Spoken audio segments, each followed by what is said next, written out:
WordPress के अंदर जब भी हम कोई भी पोस्ट क्रिएट करते हैं तो सबसे इफ़ेक्टिव एलिमेंट हमारा इमेज का रहता है। ऐसी इमेज जो पूरी की पूरी पोस्ट को प्रेजेंट करे कि पूरी पोस्ट किस रिलेटेड है। मैं यहाँ पर स्क्रीन पर आपको दिखाता हूँ कि मेरे पास ऐसे कई सारे एग्जांपल्स हैं जिसमें मैंने एक इमेज को ऐड करके दिखाया हुआ है कि आप किस तरह से एक इमेज को एक ओवरव्यू के तौर पर यूज़ कर सकते हैं। सबसे पहले मेरे पास ये कार रिलेटेड एक फीचर इमेज है जिसे मैंने सैम्पल टाइटल या सैम्पल डिस्क्रिप्शन देकर रिप्रेजेंट किया है। इस बैकग्राउंड इमेज को मैंने फीचर इमेज के तौर पर यूज़ किया है और फीचर इमेज आपके पास ये बताती है कि आप वो जो पोस्ट है वो किस रिगार्डिंग है, एक ओवरव्यू के तौर पर। आज हम इसी एलिमेंट रिगार्डिंग बात करने वाले हैं कि आप किस तरह से एक पोस्ट में फीचर इमेज को ऐड कर सकते हैं।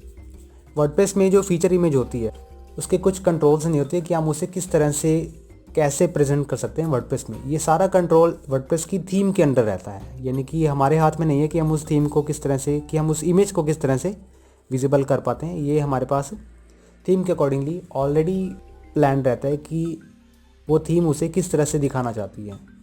मैं यहाँ पर आपको दिखाता हूँ बॉटम पर फीचर इमेज का ये टैब है। इस टैब में मैंने इस इमेज को सिलेक्ट किया हुआ है और अगर मैं इसे व्यू करता हूँ तो मेरे पास इस थीम के अकॉर्डिंग ये फीचर इमेज टाइटल के बैकग्राउंड में दिख रही है। अगर मैं इस थीम को चेंज करता हूँ, इस थीम को चेंज करने के लिए मुझे डैशबोर्ड में जाना है। अपीयरेंस में थीम सेक्शन पर राइट क्लिक करके न्यू टैब ओपन करूँगा। मैं इसे यहाँ से थीम को चेंज करके आपको दिखा देता हूँ कि ये जो फीचर इमेज है ये थीम के हिसाब से अलग अलग हो सकती है। मैं यहाँ पर 2017 की ये वाली थीम अप्लाई करता हूँ, डायरेक्टली एक्टिवेट करने के बाद जब मैं इसे रिफ्रेश करता हूँ तो मेरे पास इस वेबसाइट की थीम ऑटोमेटिकली चेंज हो जाएगी और जो मेरी फीचर इमेज रहेगी ये लार्ज दिखेगी मेरी पूरी स्क्रीन पर। तो ये एक थीम का पार्ट है कि आप किस तरह से एक पोस्ट में डिस्क्रिप्शन के साथ फीचर इमेज किस तरह से प्रेजेंट होती है। इसी तरह से अगर मैं इसमें कोई और थीम अप्लाई करता हूँ, मान लीजिए मैं इसमें 2020 की थीम अप्लाई करता हूँ, लाइव प्रीव्यूज़ का देखता हूँ एक बारी में, एक्टिवेट एंड पब्लिश। अब अगर आप इसे रिफ़्रेश करते हैं तो आपके पास ये थीम चेंज हो जाएगी और आपके पास ये इमेज कुछ इस तरह से दिखेगी आपको, जिसमें आपका जो टाइटल है वो टॉप पर होगा, डिस्क्रिप्शन होगा और फीचर इमेज इसमें हमारे पास बिलो में दिख रही है, यानी सबसे नीचे दिख रही है और इसका डिस्क्रिप्शन ये रहा हमारे पास।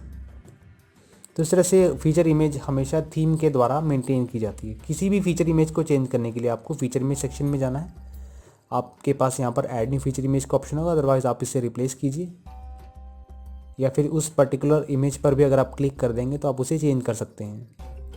मैं यहाँ से इसे सिलेक्ट करता हूँ और सेट फीचर इमेज, तो कुछ इस तरह से आप इमेज को सेट कर पाएंगे। अपडेट करने पर मैं जब इसे रिफ़्रेश करता हूँ तो मेरी इमेज कुछ इस तरह से चेंज होती दिख पाएगी।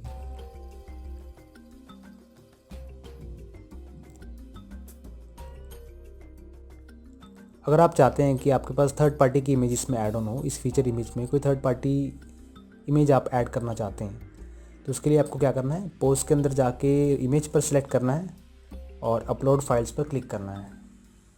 तो इस तरह से आप फीचर इमेज को यूज़ में ला सकते हैं।